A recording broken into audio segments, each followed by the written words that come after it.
तर शेतकरी मित्रांनो, आजच्या व्हिडिओमध्ये आपण बघणार आहे टोकन यंत्राची रिपेरिंग। तर शेतकरी मित्रांनो, कुठल्याही कारणास्तव जर आपल्या टोकन यंत्रामध्ये काही बिघाड झाला तर तो आपण कशा प्रकारे रिपेअर करू शकतो, तर त्याची डिटेलमध्ये चर्चा आपण आजच्या या व्हिडिओच्या माध्यमातून करणार आहे। तर यामध्ये काय काय प्रॉब्लेम येऊ शकतो, तर यामध्ये आपल्याला ब्रश बदलण्याची वेळ येऊ शकते। त्याचबरोबर यामध्ये सर्व गिअर अटॅचमेंट आहे, तर त्या गिअरमधला कुठलाही जर गिअर खराब झाला तर तो आपण कशा पद्धतीने बदलू शकतो, तर त्याची संपूर्ण डिटेलमध्ये चर्चा आपण आजच्या या व्हिडिओच्या माध्यमातून करणार आहे। तर या मशीनचं काय प्रॉब्लेम आलेला आहे, तर या मशीनमध्ये जिथं आपण सीड रोल फिट करतो तर ते सीड रोल ज्या गिअरवर फिट करतो तर तो गिअर तुटलेला आहे, तर तो आपल्याला या मशीनचा आज रिप्लेस करायचा आहे। आणि अशाच पद्धतीने आपण कुठलाही गिअर जर आपला तुटला किंवा याच्यातला जो ब्रश आहे तो जर खराब झाला तर तो आपण कशा पद्धतीने बदलू शकतो, तर ते मी तुम्हाला आजच्या या व्हिडिओच्या माध्यमातून सांगणार आहे। तर त्यासाठी आपल्याला काय करायचं आहे, सर्वात पहिले हा स्क्रू खोलून सर्वात पहिले खोलून घ्यायचं। त्याच्यानंतर डिसअसेंबल पॉईंट शोधून आपल्याला हे सर्व टीथ काढून घ्यायचे। त्यासाठी आपल्याला पहिले कॅप काढून घ्यावं लागेल।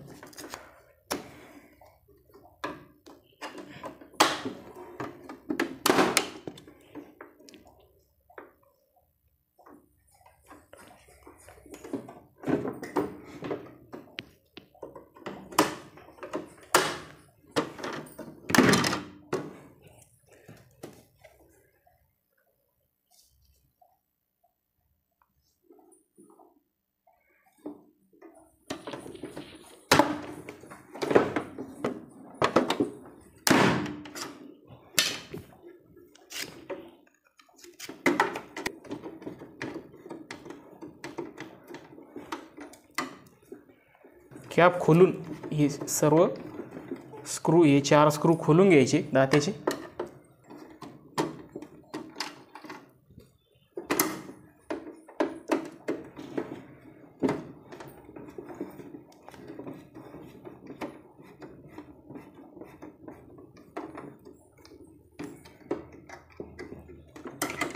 अशा पद्धतीने हे सर्व दाते आपल्याला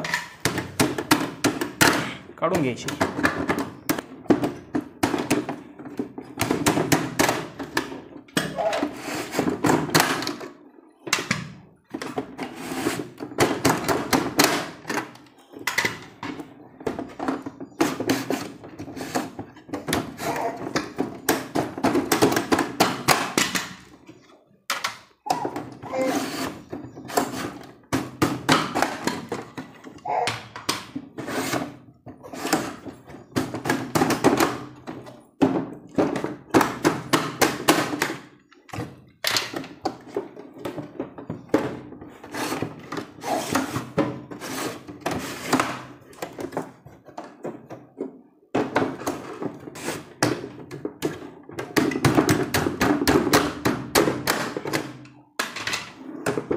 अशा पद्धतीने सर्व दात काढून घ्यायचे। त्याच्यानंतर याला 2 स्क्रू आहे, हे खोलून आपण दात काढून घ्यायचं।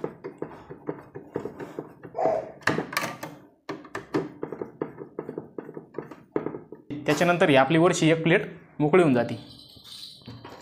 ती प्लेट मोकळी झाल्यानंतर आपलं सगळं जे मेकॅनिझम आहे तर ते या एवढ्या बॉक्समध्येच फक्त सगळे गिअर ब्रश काय असेल या मशीनचं सर्व मेकॅनिझम फक्त या एका बॉक्समध्ये इथं फिट केलेलं आहे। तर काय करायचं, त्या बॉक्सच्या वरचं कवर काढून घ्यायचं। त्याच्या आधी हा गिअर पहिले काढून घ्यायचा।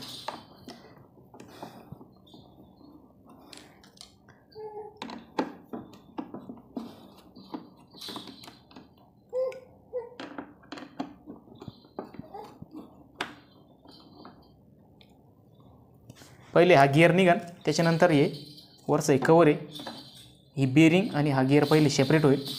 त्याच्यानंतर आपल्याला या बॉक्सला 6 स्क्रू आहे, ती 6 स्क्रू खोलून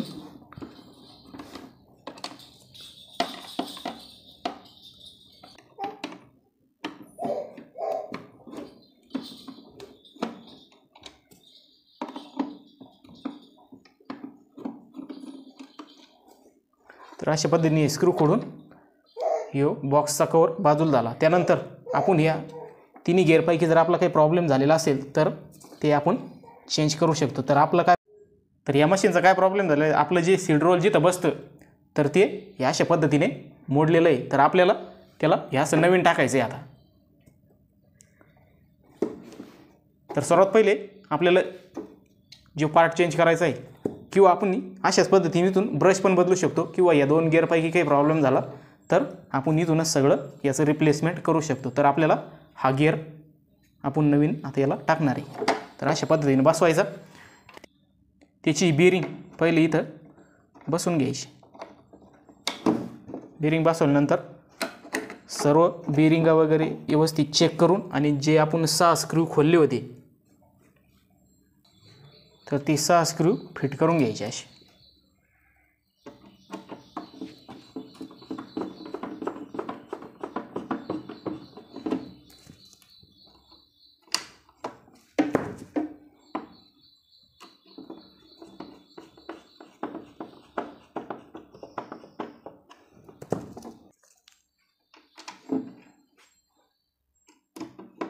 तर अशा पद्धतीने आपण हे 6 स्क्रू फिट करून घेतले.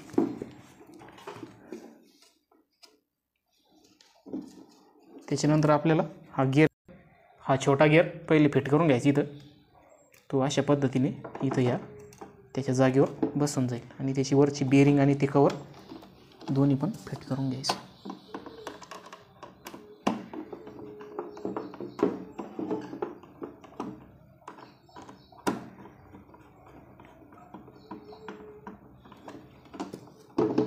त्याच्यानंतर हा मोठा गिअर.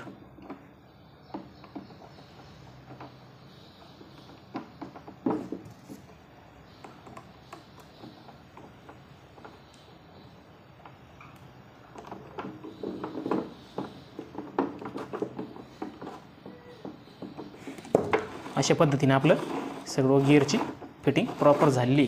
त्याच्यानंतर ही प्लेट लावून घ्यायची.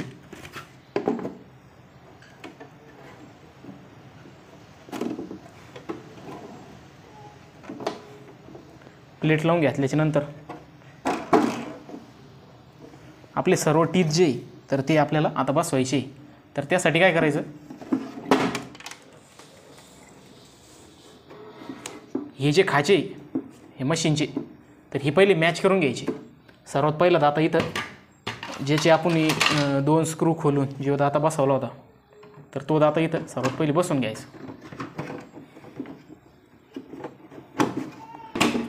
तर सर्वात पहिला दाता इथं बसून याचे स्क्रू टाईट करून घ्यायचे. 2 स्क्रू याला. हा पहिला दाता आपण व्यवस्थित बसवला तरच आपले पुढचे सर्व जे दाते तर ते बसणार आहे. त्यासाठी पहिला दाता बसून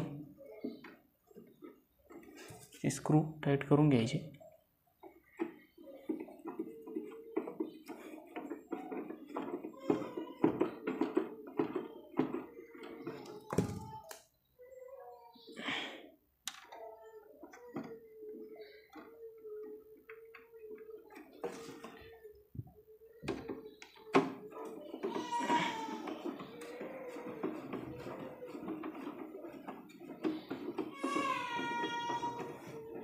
अशा पद्धतीने सर्व दाता आता आपण बसून घेणार आहे.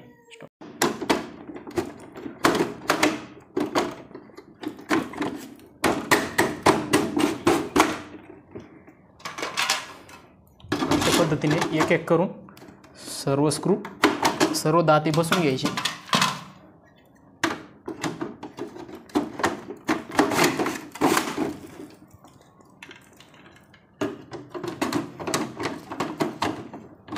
आणि हा व्हिडिओ जर तुम्ही सर्व पाहिला तर तुम्हाला या मशीनमध्ये कुठल्याही प्रॉब्लेम आला तरी तुम्ही त्याला इझिली सॉल्व करू शकता. सर्व मशीन आपण ओपन केली होती आणि आता पूर्ण फिट पण केली. तर आता आपण शेवटच्या दात्यापर्यंत आता आलेलो आहे. शेवटचा पण दाता अशा पद्धतीने आपलं इथं फिट होऊन गेला. त्याची फक्त आता स्क्रू टाईट करून द्यायची. ओके.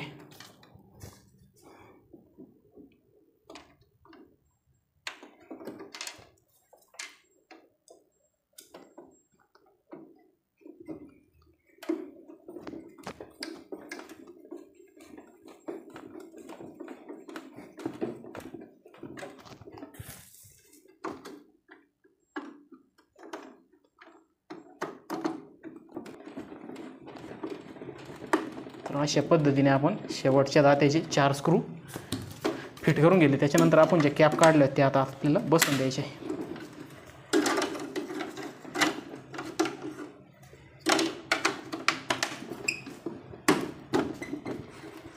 कॅप बसवून दिले आपण.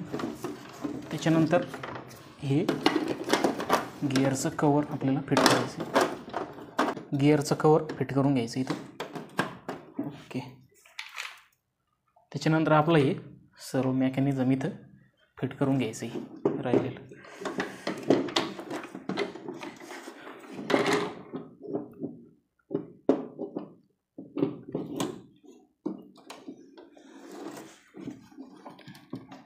हे फिट करत असताना इकडचं खालच्या बाजूचं आणि हे आपल्याला समोर फिट झालं पाहिजे, म्हणजे आपलं हँडल आपल्याला बसवता येईल.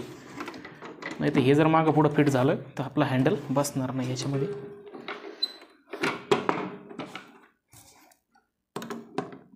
याच्यामध्ये स्क्रू आहे तो फुल टाईट करून घ्यायचा.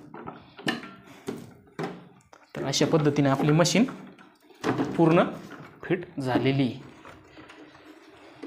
बघू शकता पूर्ण मशीन फिट झाली. आणि हे आपण आपलं सीड रोल ज्याच्यावर फिट होतो तो पार्ट आपला मोडला होता अशा पद्धतीने, तर तो आपण नवीन रिप्लेस केलेला आहे.